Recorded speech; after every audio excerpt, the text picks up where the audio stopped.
bahwa KSP Muldoko yang bersekongkol dengan orang dalam benar-benar tega dan dengan darah dingin melakukan kudeta ini. Sebuah perebutan kepemimpinan yang tidak terpuji, jauh dari sikap kesatria. Istana Cikeas dihantam karma, gurita Cikeas ambruk. Aduh.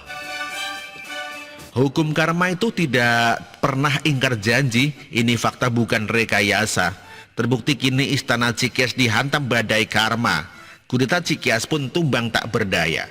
KLB Partai Demokrat di Deli Serdang, Sumatera Utara itu akhirnya memutuskan Muldoko menjadi ketum Partai Demokrat periode 2021 sampai 2025. Saya mengucapkan alhamdulillah selamat atas terpilihnya Bapak Muldoko sebagai ketum Partai Demokrat. Partai Demokrat itu akan menjadi mulus dan kinclong lagi. Setelah disahkan Kemenkumham, Pak Muldoko pun pasti akan mundur dari jabatannya sebagai Kepala Staf Kepresidenan. Yang jelas Pak Muldoko lebih cocok dan berwibawa sebagai ketum Partai Demokrat. Auranya pas, kalem dan sejuk. Partai Demokrat akan lebih maju dan menjadi partai terbuka, bukan partai dinasti keluarga lagi seperti yang sebelumnya. Partai koalisinya bapak, anak pertama, anak kedua, istri, menantu, DLL, itu partai apa kartu keluarga? Aduh. Tetapi syukurlah sudah tumbang dan ambruk. Kini di bawah kendali dan kepemimpinan Muldoko, Partai Demokrat, saya yakin akan lebih bermanfaat buat kemajuan negara ketimbang kepentingan pribadi, keluarga, dan sanak saudara di bawah cengkeraman kekuasaan sang bapak dan sang anak. Dunia perpolitikan di dalam negeri sudah jenuh dengan gaya bicara, penekanan kata, nada bicara, dan retorika berpidato ala SBY yang selalu play victim dan diwariskan ke AHY si jenggot rapi itu. Kasihan nasibnya ini anak Amsyong Kuadrat. Nyalon gubernur DKI gagal, nyalon wapres-wapres gagal, mau jadi menteri tidak dilirik, mau jadi ketum Partai Demokrat pun hanya seumur jagung. Begitulah kira-kira lagi nasib politikus prematur anak pepo yang menjegal para senior untuk maju sebagai ketum. Terima nasib saja bro, ente terlalu mudah naik, maka wajar juga ente pun mudah jatuh. Buat Pak SBY, buat partai baru saja, berhentilah merengek-rengek kepada Jokowi, berhenti baper dan cengeng nape. Pemerintah tentu saja tidak bisa semena-mena ikut campur urusan internal Partai Demokrat. Ada undang-undangnya bos, Undang-Undang Nomor 9 Tahun 1998 tentang kemerdekaan menyampaikan pendapat di muka umum. Sama dengan masalah persoalan internal PKB versi Parung dan Ancol saat SBY jadi presiden dulu. Bukankah dulu SBY juga tidak dapat melarang persoalan ini menyangkut urusan internal PKB? Jadi tidak usah cengeng lah. Dulu saat Presiden Jokowi melakukan pembangunan untuk rakyatnya, Partai Demokrat itu tukang nyinyir dan menyalahkan Pak Jokowi dengan sebutan yang mulia. Tapi pada saat Demokrat mau sekarat malah merengek-rengek minta bantuan dan mendesak presiden untuk turun tangan, tak punya malu sama sekali. Iya, karma itu nyata bro. Dulu tahun 2004 SBY pernah menjadi orang kepercayaan Megawati yang diangkat menjadi menteri, malah menikam Ibu Megawati dari belakang. Dulu dengan sopan Ibu Mega nanya, apakah Bapak mau mencalonkan diri sebagai presiden? SBY menjawab, tidak bu, saya ikut ibu sampai selesai jabatan menteri yang ibu berikan, masa lupa. Sekarang dia kena batunya dan kena karma melalui Pak Muldoko yang juga pernah diangkatnya menjadi menteri dulu. Dulu PKB Gus Dur vs Muhaimin, presiden saat itu SBY yang mengesahkan kubu Muhaimin. Apakah ini juga karma yang telah ditabur SBY masa yang lalu? Ya iyalah.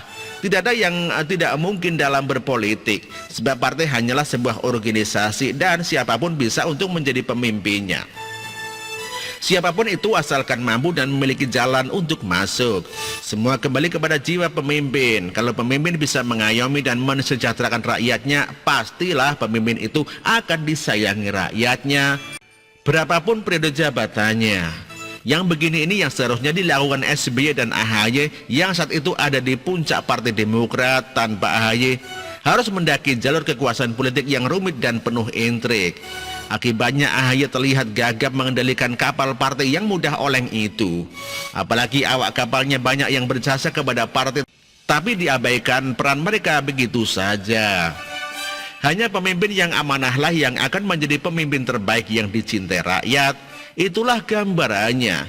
Jadi mau siapapun ketum Demokrat tidak ada urusan sama rakyat Indonesia. Yang penting Indonesia maju, makmur, sejahtera, aman, damai, sentosa, nan sejahtera selalu. NKRI harga mati.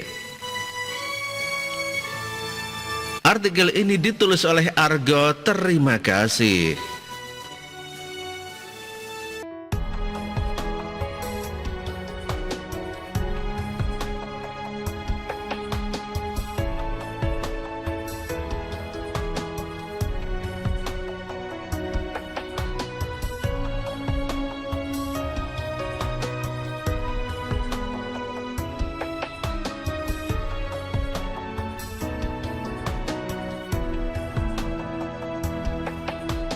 Bersih, jujur dan merakyat, berbuat demi masa depan kami. Sosok pemimpin tegas pemberani,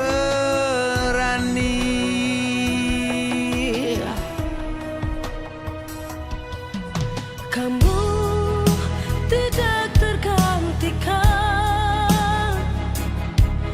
terbukti baktimu untuk negara Indonesia Timur bersuara.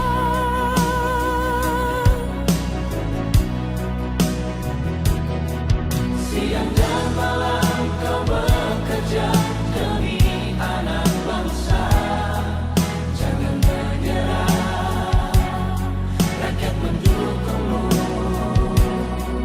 Bekerja nyata dan membangun tanpa kenal lelah. Tetap Jokowi 2 periode.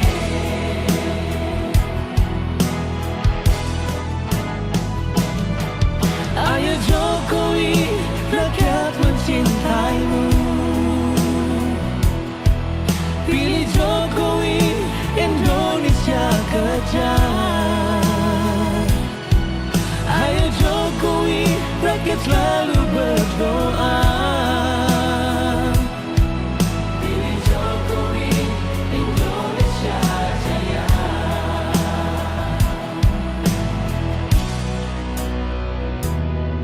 Siang dan malam kau bekerja demi anak bangsa.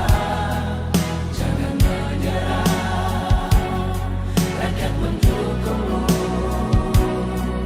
Bekerja nyata dan membangun tanpa kenal lelah. Tetap Jokowi 2 periode. Dulu Maluku Utara dianaktirikan. Dengan adanya Jokowi bekerja untuk membangun dan terus membangun. Sekarang kami Maluku Utara sudah menjadi anak sungguhan yang selalu diperhatikan. Jokowi, rakyat membutuhkanmu. Ayo Jokowi, rakyat mencintaimu. Pilih Jokowi, Indonesia kerja. Ayo Jokowi,